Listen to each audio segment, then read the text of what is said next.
La créatine, le vilain petit canard des suppléments alimentaires. Quoi de neuf, docteur? Salut, c'est Tim, étudiant en doctorat en sciences du sport. On se retrouve aujourd'hui pour une nouvelle vidéo avec une thématique qui va beaucoup vous plaire, je pense. On va parler de créatine. Aujourd'hui, nous allons explorer un article de type revue de 2018 concernant l'efficacité et la sécurité de la supplémentation avec la créatine monohydratée, s'intitulant « Qu'a-t-on appris ces 25 dernières années de recherche ?» Comme d'hab, tu as le choix, Spotify ou Apple. Et pour les contenus courts, Instagram ou TikTok. Tu retrouveras tous les liens dans la description en plus du coaching. C'est parti? Avant de commencer, on va se mettre sur les mêmes bases. On va définir complément et suppléments alimentaires. Bien que parfois ces termes sont interchangeables, il y a des petites nuances à apporter à ça. Les suppléments alimentaires, c'est un apport additionnel. Exemple, protéines, créatine, etc. Les suppléments, c'est pas fait pour couvrir des carences, mais pour optimiser l'apport à des doses supérieures à ce que l'alimentation pourrait apporter à elle toute seule. Les compléments, eux, c'est tout ce qui va pouvoir régler des carences. Donc tout ce qui va être vitamines, zinc, magnésium, oméga 3, etc. Donc on commence l'introduction avec un petit retour historique et les informations importantes à comprendre à propos de la créatine. Avant de devenir l'un des suppléments alimentaires les plus étudiés dans la littérature scientifique, on peut commencer par dire que la créatine est produite par l'organisme au niveau du foie, du pancréas et des reins. La créatine se retrouve aussi naturellement dans l'alimentation humaine omnivore. En effet, on peut retrouver 3 à 5 grammes de créatine par kilo de viande crue. La créatine fut découverte en 1832 par Chevreul et dans l'article, il nous rapporte que c'est seulement 100 ans après sa découverte qu'on a appris qu'elle joue un rôle très important dans la production d'énergie. La majorité de la créatine, elle se retrouve stockée dans le muscle squelettique. Sans rentrer dans les mécanismes un peu plus complexes de production d'énergie afin de permettre la contraction musculaire, on peut dire qu'on retrouve la créatine et la phosphocréatine ainsi que l'enzyme créatine kinase au sein du muscle et toutes ces sous-catégories vont agir avec l'ADP afin de resynthétiser ou de synthétiser de l'ATP, l'adénosine triphosphate, qui on peut le dire est un petit peu l'essence à la contraction musculaire. Lors d'efforts brefs et très intenses comme des sprints, 80% de l'ATP, donc de l'énergie, va être créée par des processus impliquant la créatine ou ses sous-ensembles. Ce qu'on nous rapporte, c'est qu'en règle générale, les personnes adoptant un régime sans viande ont des niveaux plus faibles de créatine au niveau sanguin et musculaire, n'impliquant cependant pas forcément une carence. Dans le cas de l'inactivité ou d'une immobilisation, les niveaux de créatine vont diminuer drastiquement. Si vous avez porté attention à ce que j'ai dit au tout début, j'ai pas parlé seulement de créatine, mais de créatine monohydratée, car c'est en effet elle qui est la plus étudiée, autant en termes d'assimilation, de sécurité que d'efficacité. Puis c'est d'ailleurs elle qui permet une meilleure assimilation dans l'organisme. Passons à présent aux méthodes de supplémentation. Comment consommer cette créatine afin d'en maximiser les effets? Eh bien, ce que l'article nous apprend, c'est que l'exacte dose afin de maximiser la concentration de créatine intramusculaire n'est pas connue. En général, il y a 2 types d'études qui sont réalisées. Les études qui étudient des protocoles de haut dosage sur une courte période. On parle de 20 grammes par consommation pendant 5 jours. Dans le jargon, c'est ce qu'on appelle la phase de load. Ou des études à faible dose, mais sur une plus longue période. On parle de 3 à 5 grammes pendant au moins 1 mois. Dans une prochaine vidéo, je vous parlerai justement de l'impact de faire une période de load avec la créatine sur la performance et savoir si elle fonctionne mieux ou pas qu'une prise plus faible sur du long terme. Donc ici, cet article qui a pour but de faire le bilan complet des 25 dernières années nous informe que des faibles doses journalières, donc entre 3 et 5 grammes comme on vient de le voir par jour, sembleraient être nécessaires au maintien d'une concentration élevée de créatine intramusculaire. Puis que cette consommation journalière doit être continue et continuer aussi longtemps que les effets de la créatine sont désirés. Prendre 3 grammes tous les lundis puis s'attendre à des résultats ne fonctionne donc pas. Avec quoi consommer de la créatine pour favoriser son absorption?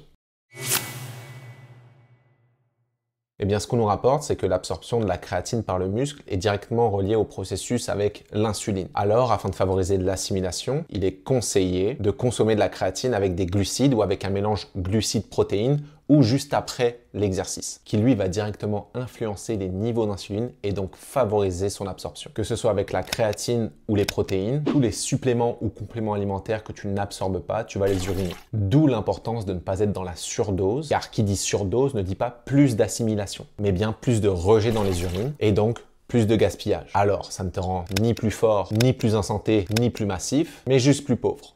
Quels sont les effets ergogènes de la créatine? On va faire ça relativement court. La créatine va augmenter la performance de pas mal tous les exercices à haute intensité, notamment ceux d'une durée approximative de 30 secondes et moins. Puis ces 30 secondes-là peuvent être dans des efforts répétés, il y aura toujours un effet. Je vous rappelle ici que l'article date de 2018, puis il indique notamment qu'il y aurait une exception pour les épreuves de course, de vélo et de natation. Mais attention, c'est pas vraiment le cas dans les dernières études qui sont sorties. Puis c'est relativement généraliste comme propos, sachant qu'un 50 mètres natation, un 100 mètres en sprint en athlétisme, ainsi qu'une épreuve de sprint sur piste en vélo pourrait bénéficier de la supplémentation en créatine. D'ailleurs, il a été démontré que même pour des sports comme le soccer, la rapidité des sprints pouvait être améliorée. Donc pourquoi ça semblerait fonctionner pour des efforts relativement courts? Eh bien ça va dépendre en fait des filières énergétiques. Puis la filière énergétique dans laquelle la créatine et ses sous-dérivés sont les plus importantes, eh bien c'est la filière anaérobie alactique. Cette dernière est prédominante dans les efforts inférieurs à 1 minute. Mais bon, la durée est encore discutable. La découverte sur les effets de la créatine qui revient le plus fréquemment dans toutes les études, c'est l'amélioration de la force puis de l'endurance musculaire. Il y a certaines études qui ont vu une amélioration dans la masse musculaire, mais ça n'a pas été 100% confirmé dans les dernières études. Depuis 2011, il y a beaucoup d'études qui se sont intéressées à l'aspect cognitif associé à la prise de créatine.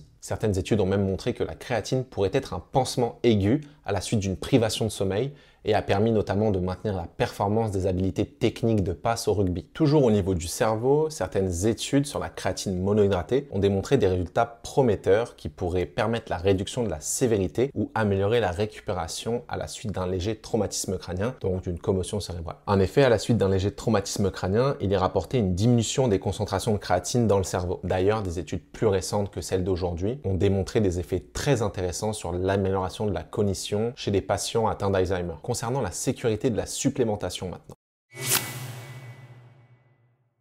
Si vous regardez cette vidéo, vous le savez tout aussi bien que moi, la créatine a eu et a toujours une très mauvaise réputation. Beaucoup sont ignorants et la considèrent comme du dopage, malgré qu'elle ne soit en aucun cas sur les listes de l'Agence mondiale antidopage. Mais il est vrai qu'elle a eu bon dos pendant de nombreuses années afin de couvrir l'utilisation de substances exogènes interdites comme les stéroïdes anabolisants. Comme vous l'avez compris, cette étude est une revue des 25 dernières années. Si on rajoute les 5 ans qui se sont écoulés depuis, cela nous donne 30 ans. Et en 30 ans, à ce jour, aucune des études qui a été faite ne démontre que l'ingestion de créatine avec les doses recommandées bien sûr nuit au système rénal, au système musculaire ou au processus de thermorégulation. Au contraire, ce qu'on nous apprend, c'est que la créatine pourrait améliorer le fonctionnement musculaire en réduisant l'inflammation et les dommages occasionnés par un entraînement intense. Au niveau de la thermorégulation, elle permettrait même de diminuer la température corporelle lors d'un exercice. Avant de passer au résumé, n'oublie pas de liker et puis de t'abonner à la chaîne.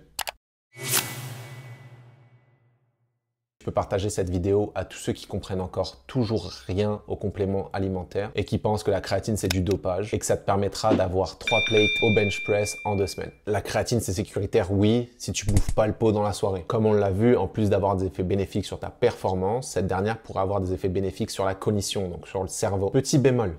Avant que certains influenceurs se mettent à dire que la créatine faisait augmenter la masse musculaire de tes fesses, ce supplément alimentaire ne coûtait quasiment rien. C'était donc le supplément alimentaire avec le ratio bénéfice-prix le plus sous-coté du business. Mais c'est plus le cas aujourd'hui, avec des prix qui ont quasiment quadruplé, en raison aussi des top usines de production en Chine qui ont dû fermer leurs portes afin de limiter l'émission de fumée qui était beaucoup trop importante à l'arrière des sites des Jeux Olympiques. Ceci a créé alors pendant un certain temps une pénurie d'approvisionnement de la créatine et donc une flambée des prix. Vous vous doutez bien que lorsque les vendeurs ils ont vu qu'ils pouvaient toujours nous vendre de la créatine 4 fois le prix et faire 4 fois plus de profit, leur intention par la suite n'était certainement pas de rétablir le prix original. La créatine finalement c'est tellement sous-coté que si t'es pas sûr que ça peut améliorer ta performance, prends-en, puis si tu le fais déjà, continue. Car comme on l'a vu, ça influence pas mal d'autres paramètres que la performance musculaire. Il y a même des études qui se sont intéressées à la créatine et son impact sur la mémoire avec des résultats plutôt intéressants. Le seul point faible avec la créatine, c'est que les résultats sont relativement lents à arriver et nécessitent une consommation régulière sur le long terme.